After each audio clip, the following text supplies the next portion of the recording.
Welcome to another edition of Around Our Area on News Channel Nebraska. I'm here in Winnetoon, Nebraska, where we're checking out the George Shannon Trail, and joining me now is... Shirley Caney and Lori Larson. And what are your guys' titles as far as working with the George Shannon Trail? I'm secretary of the organization. Cool. And I'm the president. So I guess to start off, something that maybe people that are from Northeast Nebraska but not around the area, who is George Shannon? Well, George Shannon was the youngest member of the Lewis and Clark expedition, and he was lost in this area in 1804, and that's kind of what we use that little story part to develop the Shannon Trail. And what is the Shannon Trail? I know I've been here and I've been in Crete, and we're going around to a couple different areas, but what is the George Shannon Trail? You follow starting in Verdigris and go from town to town.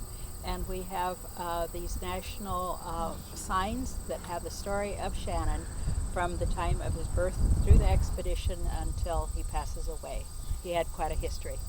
And I know as you go through there, you see these signs and then you see these really cool statues out here. What is the significance of the signs and the statues? It's to get people to stop and take pictures and read the signs and just have their children learn more about the Lewis and Clark expedition, and of course Shannon.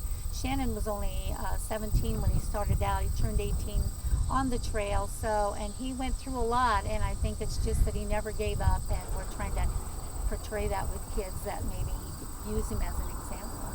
And as far as the history of the Shannon Trail, when did the organization really start making it a site to see, or landmarks and that kind of historical marks? We got organized in 2001, so we've been at it for several years. Yeah. Have you seen good response? Have you seen people come out and check the George Shannon Trail out? Oh yes, it's interesting, and once in a while I'm down working here at the park, and so I can tell them a story and explain to them. It's a really interesting part of history. Do you have either of you a favorite George Shannon Trail story, or just a George Shannon story? Well, probably his being found after 13 days out on his own. He went out looking for horses, and he gave up, thinking they'd gone on beyond and had left him. And what a great celebration when he was found. Yeah, and can you kind of just go in a little more depth about what George Shannon's, legacy is, or what actually happened with George Shannon? You kind of talked about it there, but what actually happened to George Shannon? Why does he have his own trail?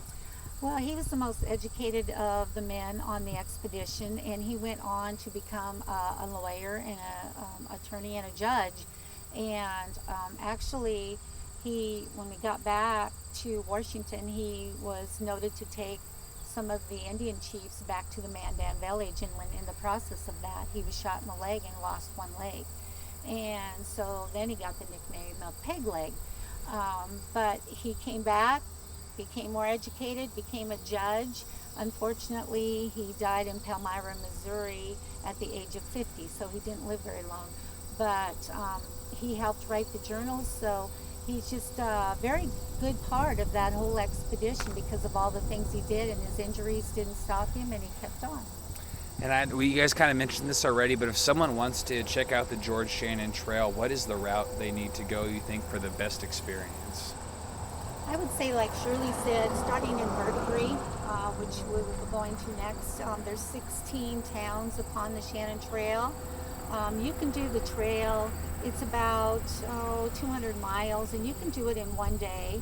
And starting in Verdigris, going to Winnetoon, Creighton Center, Bloomfield, Wausau, Hardington, Bow Valley, St. James, Wynot, St. Helena, Crofton, Lindy, and Niobrara and Verdell, and that's the whole trail right there. Very and good. It's very beautiful, especially this time of year with all the rain. It'd be a great time to go. Plus, our geocaching is a huge thing.